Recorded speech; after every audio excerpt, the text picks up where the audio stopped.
TV GP1 entrevista os candidatos à presidência da Ordem dos Advogados do Brasil, seccional Piauí. A nossa entrevistada de hoje é a advogada Georgia Nunes. Seja bem-vinda. Muito obrigada, Andressa. É um prazer estar aqui no portal GP1 para falar sobre um assunto que é muito caro para a advocacia e também para a sociedade piauiense, que são as eleições da OAB que se avizinham. Doutora Georgia, a senhora é apoiada por grandes nomes da advocacia como William Guimarães, Sigifrói Moreno, Marcos Vinícius Furtado. Tem alguma das suas propostas que seja voltada para essa gestão deles? Bom, na verdade, eu aprendi muito com esses advogados que você mencionou. São grandes referências para mim porque fizeram uma grande gestão perante a instituição aqui no Piauí e a OAB nacional, que foi presidida por um piauiense. Nós temos muito orgulho disso e nós tivemos muitos avanços. O Piauí entrou no cenário nacional como referência para a advocacia, no momento em que nós tivemos o advogado nos representando como secretário-geral do Conselho Federal e também como seu presidente. Através dos presidentes aqui seccionais, nós tivemos muitas realizações para a advocacia e para a sociedade. Então, é sim inspirada no trabalho desses grandes gestores que nós pretendemos também continuar, seguir, na verdade, uma nova gestão, um novo momento para a nossa advocacia e para a nossa instituição. Em outras entrevistas, a senhora cita a palavra resgate, que a senhora pretende resgatar a OAB. Resgatar de quê? Bom, resgatar dessa situação de inércia, dessa situação de omissão que nós passamos em nossa instituição nos últimos anos. Sem sombra de dúvida, os advogados e advogadas que nos acompanham devem ter percebido esse momento de omissão que nós enfrentamos, esse momento de total descaso mesmo e de ausência de credibilidade da nossa instituição.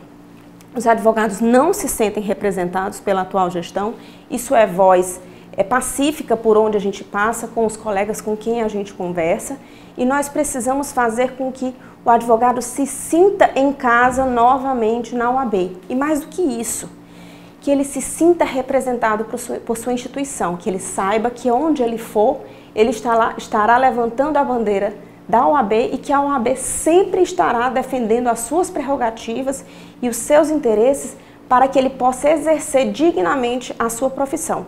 Uma profissão que possui papel constitucional e que, para que seja bem exercida, precisa sim de uma OAB forte, de uma OAB firme e independente, velando por seus interesses.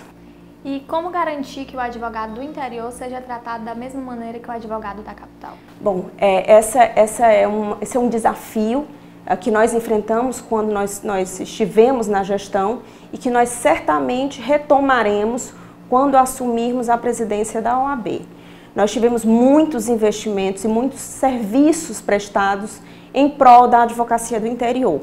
A nossa chapa também é muito representativa, com a participação de diversos advogados que atuam nas cidades do interior e do litoral, porque nós sabemos a importância de ter essa voz dentro do Conselho para que possa mostrar a realidade do interior. Nós fizemos investimentos em salas de advogados, em fóruns, nas subseções. Nós entregamos na nossa gestão 3 novas subseções, nós ampliamos o prédio da subseção de Floriano e nós temos muito orgulho com esse olhar atento, com esse olhar preocupado para a advocacia do interior. E eu posso dizer isso, porque também atuo no interior, fazendo audiência junto aos fóruns. Eu sei a realidade do advogado do interior e nós iremos trabalhar também voltados para essa realidade. Candidata, um dos pontos citados pelos jovens advogados é o valor da anuidade. A senhora acredita que esse valor está compatível com o que o jovem advogado pode pagar? Bom, na verdade nós nos preocupamos muito com isso. Nós tivemos um aumento de anuidade no Piauí num momento de crise nacional e num momento em que nenhuma outra seccional do país aumentou. Todas as anuidades foram congeladas, mas sem ouvir a classe, sem discutir com a classe, a seccional piauiense resolveu aumentar o valor das anuidades em 13% e também aumentou em percentuais muito maiores as demais taxas dos serviços que são cobrados dentro da instituição. Isso não condiz com a realidade do nosso estado, que é um dos mais pobres do país. Nós faremos uma gestão transparente, uma gestão voltada para a classe, ouvindo a classe. E em especial aos advogados no início, de carreira, saídos da universidade, que estão ingressando na OAB, nós temos também uma proposta da anuidade proporcional ao mês em que ele fizer a inscrição, para que ele não seja obrigado, como é hoje, a pagar a anuidade integral, estando inscrito no final do ano, por exemplo, inscrevendo-se no final do ano, por exemplo. Isso é uma forma de garantir que o advogado se inscreva na instituição tão logo ele seja aprovado na OAB, tão logo ele saia da universidade. E não tenha que ficar esperando o ano seguinte para poupar os seus recursos por alguns meses. Doutora Georgia, a gente vê cada dia mais que advogados estão migrando para concursos, estão se tornando concurseiros. Como ajudar esse profissional que tem que conciliar a advocacia com os estudos? Bom, infelizmente a realidade do nosso estado é essa.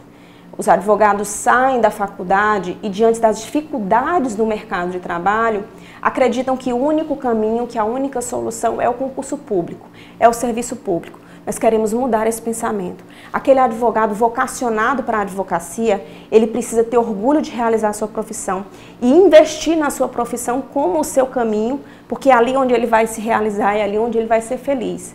Então ele tem que ter orgulho e ele tem que saber que o mercado de trabalho está para ele e que a OAB irá sempre olhar por ele. Agora, se o advogado realmente é vocacionado para outras carreiras jurídicas e pretende realizar concurso público, nós também pretendemos trabalhar olhando e dando garantias a esse advogado para que ele possa exercer também essa sua vontade de estudar e de ser aprovado em concurso público. Nós sempre tivemos essa preocupação, tanto que ao longo dos anos, nas nossas gestões, fizemos a ampliação da sala de estudos da OAB. Na primeira gestão do presidente Norberto Campelo, nós tínhamos uma sala de estudos muito pequena para a necessidade dos advogados concurseiros. E nós ampliamos essa sala de estudos. Também na presidência do Dr. Sigifroy, ele também ampliou. Já na nossa gestão, sob a presidência do Dr. William Guimarães, enquanto eu era diretora tesoureira, nós decidimos fazer uma sala bem maior, bem mais ampla, quando construímos aquele prédio anexo ao da OAB, que é o Centro Cultural. Ali nós temos uma sala bastante ampla, voltada especificamente para esses advogados que queiram estudar para concurso. Hoje nós percebemos que essa sala já não atende à demanda desse advogado. Então nós estamos propondo a utilização de uma outra sala de estudos em um outro local que não seja na sede da OAB, porque nós não temos mais espaço para ampliação. Nós pretendemos deixar aquela sala lá e fazer também salas de estudos em outros locais para disponibilizar para os advogados. Afinal de contas, esse advogado, ele, ainda que não exerça a advocacia como sua principal fonte de renda, ele também investe na OAB na medida em que ele paga a anuidade. Então, ele precisa também ser atendido com os serviços desempenhados pela OAB. E como tratar as prerrogativas dos advogados? De maneira intransigente, uma defesa firme dessas prerrogativas. Essa sempre foi a nossa bandeira e nós continuaremos fazendo. Infelizmente, nos últimos anos, nós temos uma defesa de notas, feita através de notas. Nós precisamos mudar essa realidade. Desagravo precisa ser feito perante a autoridade que tenha violado a prerrogativa do advogado. A cada vez que um advogado ou uma advogada tiver a sua prerrogativa violada, a OAB estará lá, em sua defesa, de forma firme, fazendo o seu desagravo, para que nenhuma instituição, para que nenhum poder, para que nenhuma autoridade, nenhum servidor público ouse novamente violar as prerrogativas dos advogados. Não por causa dos advogados, mas porque ao defender a prerrogativa do advogado, nós estamos defendendo o direito do cidadão. O advogado é representante do cidadão e é a voz da sociedade. O exercício livre, independente da sua profissão, é também o exercício do direito do cidadão. E é isso que a gente precisa assegurar. Candidata, a senhora pode se dirigir aos advogados e fazer suas considerações finais. Muito obrigada. Eu sou Georgia Nunes, candidata a presidente da OAB pela chapa 3, Reage OAB. Acredito que nós podemos fazer a diferença na nossa instituição e na nossa sociedade. Peço que conheçam as nossas propostas, peço que acessem as nossas redes sociais da chapa Reage OAB, para que possam conhecer e confiem em nosso trabalho, em nossa experiência, em nossa competência de um time formado por homens, mulheres, advogados militantes da capital e do interior, atuando nas mais diversas áreas do direito e que certamente irão empregar suas experiências e suas competências em prol da advocacia e da sociedade piauiense. Conto com vocês. A TVGP1 agradece a disponibilidade da advogada Georgia Nunes. Obrigada. Muito obrigada pela oportunidade.